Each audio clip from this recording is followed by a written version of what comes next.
presented by Handsome नेपालकै लागि।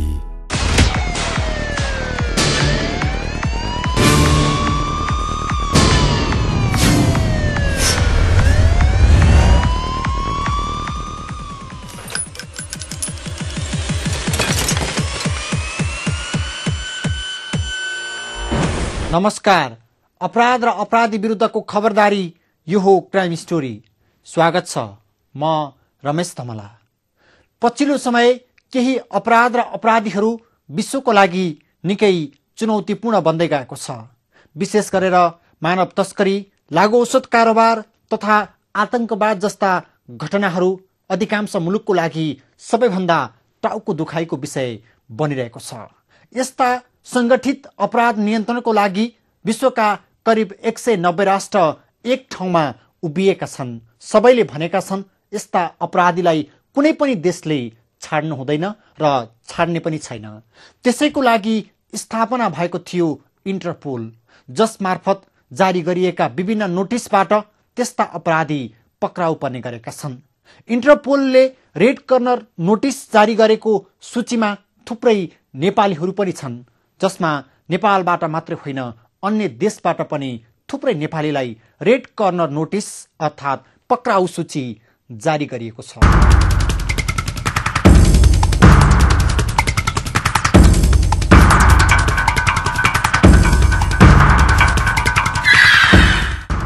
अन्तर्राष्ट्रिय प्रहरी संगठन इन्टरपोलको वेबसाइटमा नेपालले एउटा फोटो नभएको व्यक्तिलाई फरारको सूचीमा राखेको छ। सन् 2008बाट फरार सूचीमा राखिएका यी व्यक्तिको नाम जगदीश चन्द।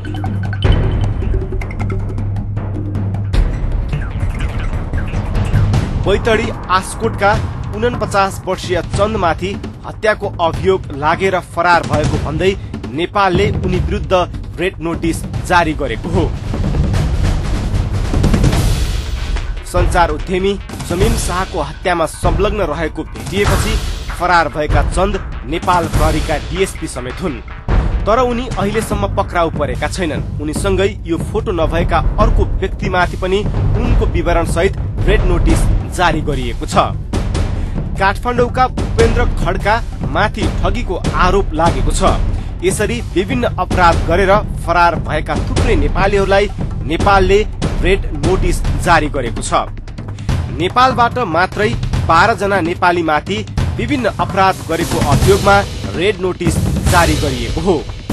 रेड नोटिस जारी भएका प्रायजसो माथि हत्या, अपहरण, लुटपाट र ठगीको अभियोग लागेको छ। त्यसो त नेपालमा भन्दा अन्य देशमा थुप्रै नेपालीहरूमाथि विभिन्न अपराधको अभियोग लागेको छ।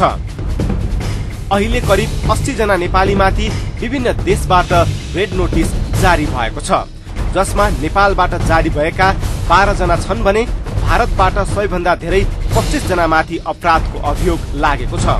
त्यस्तै दुबईबाट 13 जना, कतारबाट 20 जना, इटलीबाट 1 जना, साउदी अरबबाट 3 जना, बहराइनबाट 1 जना र अमेरिकाबाट 4 जना र बेलारुसबाट 1 जना नेपालीमाथि अपराध गरेको अभियोग सहित रेड नोटिस जारी भएको छ। नेपाललाई पनि गणना गर्ने हो भने नेपाल लगायत अन्य 8 वटा देश गरेर जम्मा 9 वटा देशबाट 80 जना नेपालीहरूको विरुद्ध चाहिने रेड नोटिस जारी भएको अवस्था छ। धेरै छ, इन्डिया छ, त्यसपछि अमेरिका छ, अनि बेलारुस छ, युएई छ, हैन, विभिन्न अन्य 8 वटा देशहरू छ। यो 80 वटा मध्ये 12 जना नेपालीका विरुद्ध नेपालबाटै चाहिँ रेड नोटिस जारी भयो, हैन। बाँकी जुन 68 जना छ त्यसमा चाहिँ अन्य देशहरूबाट रेड नोटिस चाहिँ जारी भयो। विदेशमा प्रायजसो नेपालीमाथि हत्या, लुटपाट र ठगीको अभियोग लागेको छ। भारतबाट केही नेपाली महिलाहरूमाथि पनि रेड नोटिस जारी भएको छ। नेपालले एक भारतीय, एक अमेरिकन नागरिकमाथि पनि रेड नोटिस जारी गरेको छ।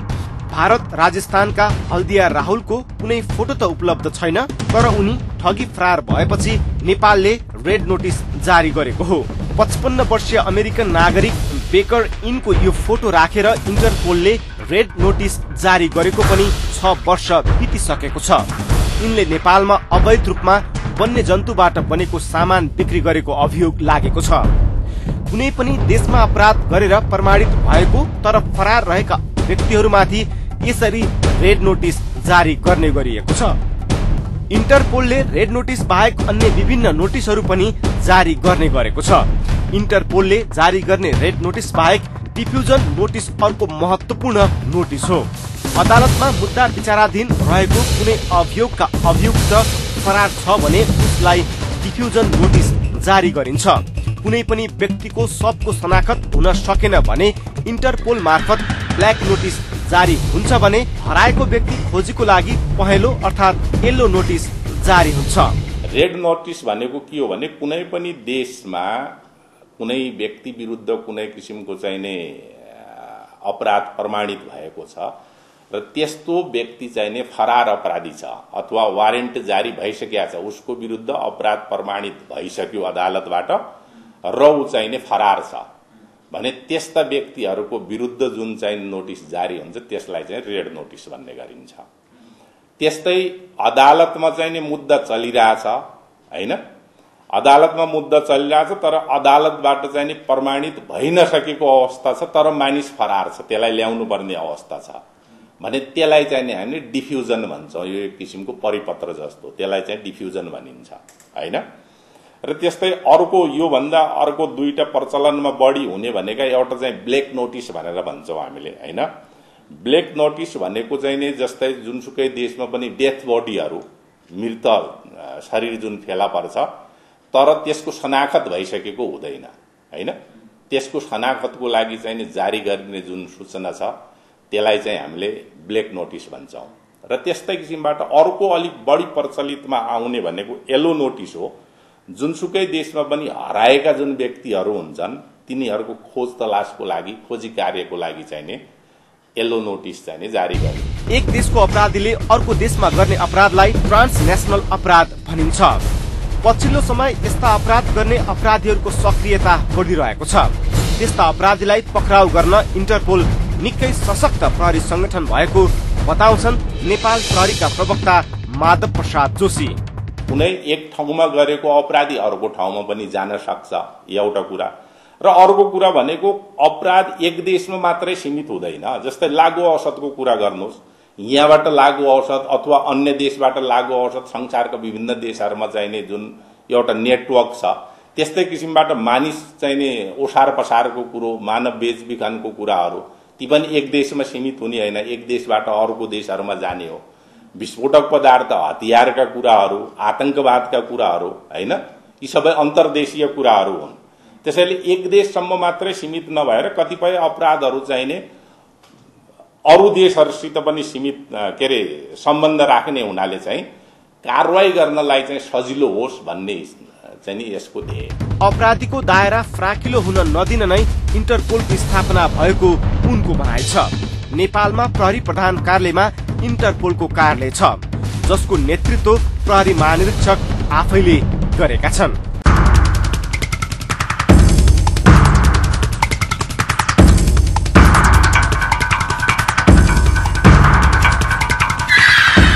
कुनै पनि अपराधी कुनै कुना र कुनै देशमा गएर लुक्छु भनेर सोचेको छ भने त्यो अब भ्रम मात्र हुनेछ, किनकि कुनै न कुनै दिन कुनै न कुनै राष्ट्रमा त्यस्ता अपराधी पक्राउ पर्नेछन् र कारबाहीको दायरामा आउनेछन्। आखिर रेड कर्नर नोटिस खासमा त्यस्तो के हो जसले दुनियाँका हरेक ठाउँमा लुकेर बसेको अपराधीलाई पक्राउ गर्ने अधिकार राख्छ र कसरी पक्राउ पर्छन् त्यस्ता अपराधी रेड कर्नर नोटिस मार्फत?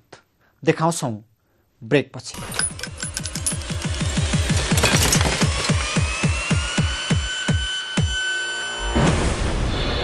Brought to you by Handsome नेपालकै लागि।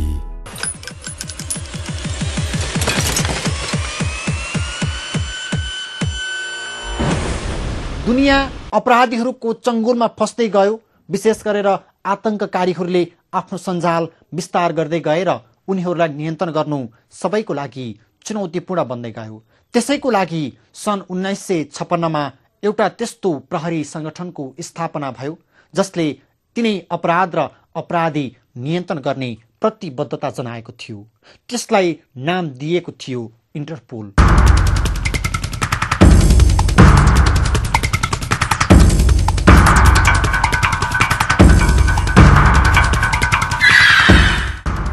जब विश्वमा अपराधीहरूको सञ्जाल विस्तार हुँदै गयो र कुनै अपराधीले एउटा देशमा अपराध गरेर फरार हुन थाल्यो, त्यसपछि केही देशहरूले त्यस्ता अपराध र अपराधी विरुद्ध संयुक्त अभियान चलाउने योजना बनाए।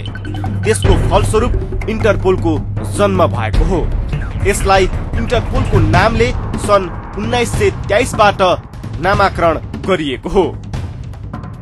फ्रान्समा मुख्यालय रहेको इन्टरपोलको स्थापनाको सुरुमा प्रहरी र न्यायालयका अधिकारीले संयुक्त रूपमा काम गर्ने भनिएको थियो। त्यसमा अपराध नियन्त्रणको लागि संयुक्त रूपमा काम गर्ने र त्यसको लागि एउटा देशमा अपराध गरेर फरार व्यक्तिलाई पक्राउ गरिदिने, अपराधीको पहिचान गर्ने प्रविधि तथा अपराधीको तथ्याङ्क एकीकृत गर्ने भनिएको थियो। त्यसको लागि ती देशहरूले अपराध र अपराधी विरुद्ध संयुक्त रूपमा काम गर्ने विभिन्न 12 बुँदे प्रतिबद्धता व्यक्त गरेका थिए। इन्टरपोलले आफ्नो स्थापनाको 100 वर्ष पूरा गर्दैछ। अपराध र अपराधी विरुद्ध 100 वर्ष अगाडि सुरु भएको संयुक्त अभियानमा अहिले 190 वटा राष्ट्रहरू सहभागी भइसकेका छन्। नेपालले 2024मा जापानमा भएको महासभामा सदस्यता लिएको थियो। अहिलेको सन्दर्भमा हेर्नुहुन्छ भने विश्वका 190 वटा देशहरू चाहिँ यसका सदस्य छन्, इन्टरपोलको सदस्यहरू छन् र त्यस्तै नेपाल पनि इन्टरपोलको एउटा सदस्य राष्ट्र हो। र नेपालले चाहिँ 2024 सालमा जापानको क्योटोमा भएको जुन 36औं महासभा छ त्यहाँबाट चाहिँ नेपाल इन्टरपोलको सदस्य राष्ट्र भएको। कसैले अपराध गरेपछि जहाँ पुगे पनि कारबाहीको दायरामा ल्याउनको लागि इन्टरपोलले आफ्नो दायरा फराकिलो बनाइरहेको छ। कुनै पनि देशमा अपराध गरेको प्रमाणित भएर फरार छ भने अपराधीको विस्तृत विवरण इन्टरपोल मार्फत सार्वजनिक गरिन्छ र उक्त व्यक्तिलाई इन्टरपोलको सदस्य भएको जुनसुकै देशले पनि पक्राउ गर्न सक्नेछ। जुन इन्टरपोलको आफ्नो एउटा विधान छ त्यो परिधिभित्र रहेर सूचनाहरूको आदान प्रदान गर्ने कुराहरू, नोटिस जारी गर्ने कुराहरू, अभिलेख व्यवस्थापनका कुराहरू हैन र त्यस्तै किसिमबाट जुन चाहिँ नि कोर फंक्सन उले गर्नेछ इन्टरपोलको छ, जस्तै ट्रेनिङका कुराहरू हैन, यी सबैमा चाहिँ नि काम भइरहेको छ र त्यसको लागि चाहिँ नि प्रहरी प्रधान कार्यालयमा जुन इन्टरपोल शाखा भन्ने छ त्यहाँबाट चाहिँ नि यी कामहरू सञ्चालन हुन्छ। निकै प्रविधि युक्त बन्दै गएको इन्टरपोल सबैभन्दा ठूलो अन्तर्राष्ट्रिय प्रहरी संगठन पनि हो। यसले आफ्नो वेबसाइटमा अपराधको क्षेत्रहरू समेत तोकेको छ। इन्टरपोलले भ्रष्टाचार र भ्रष्टाचारीलाई अपराधीको मुख्य सूचीमा राखेको छ। त्यस्तै बालबालिकामाथि हुने अपराधलाई पनि इन्टरपोलको कार्यक्षेत्रमा राखिएको छ। साइबर अपराध, लागु औषध कारोबारी पनि विश्वका लागि चुनौतीपूर्ण अपराधको सञ्जाल बन्दै गएको छ। वातावरणीय अपराध इन्टरपोलले राखेको अर्को आपराधिक क्षेत्र हो। आर्थिक अपराध, विस्फोटक पदार्थ तथा पड्काउने हतियारको अवैध कारोबारी, संगठित अपराध, औषधिजन्य वस्तुको पनि अवैध ओसार पसार, आतंकवाद, मानव बेचबिखन, फरार अपराधी, सवारी साधनको चोरी तथा तस्करी, युद्ध अपराध लगायतलाई इन्टरपोलले अपराधको सूचीमा राखेको छ। अपराधका क्षेत्रहरू सर्टेन सबै अपराधमा चाहिने नोटिस जारी हुने होइनन्। यसको लागि सर्टेन चाहिने जस्तै लागु औषधका कुराहरू, संगठित अपराधका कुराहरू, मानव बेचबिखनका कुराहरू, ओसार पसारका कुराहरू हैन, त्यसपछि आतंकवादका कुराहरू, नागरिक सुरक्षाका कुराहरू, ठूलठूला चाहिने संगठित अपराधहरू हैन, यस्ता चाहिँ इन्टरपोलले तोकिदिएका, इन्टरपोलको जुन आफ्नो विधान छ त्यो भित्र तोकिएका अपराधहरूमा मात्रै नोटिसहरू जारी हुने हो। इन्टरपोलको सदस्य राष्ट्र भएका प्राय सबै देशका प्रहरीले इन्टरपोलको कार्यालय राखेको छ। इन्टरपोलको सदस्य राष्ट्र भएका प्राय सबै देशका प्रहरीले आफ्नो मुख्यालयमा इन्टरपोलको कार्यालय राखेका छन्। अपराध र अपराधी विरुद्ध सशक्त रूपमा लाग्ने इन्टरपोलका सदस्य राष्ट्रहरूको प्रतिबद्धता रहँदै आएको छ।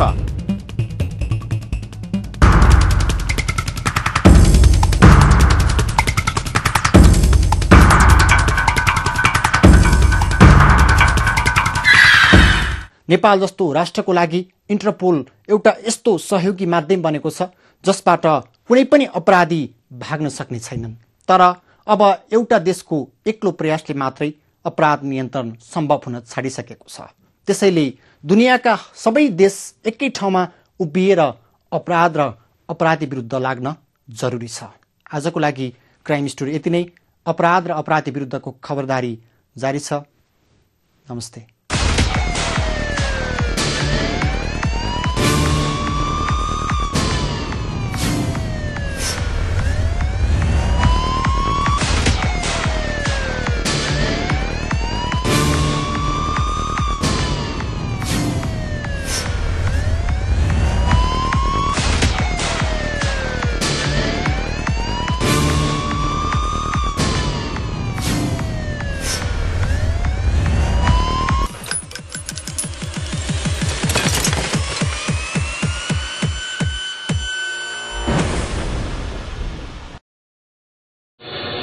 Brought to you by cancer नेपालकै लागि।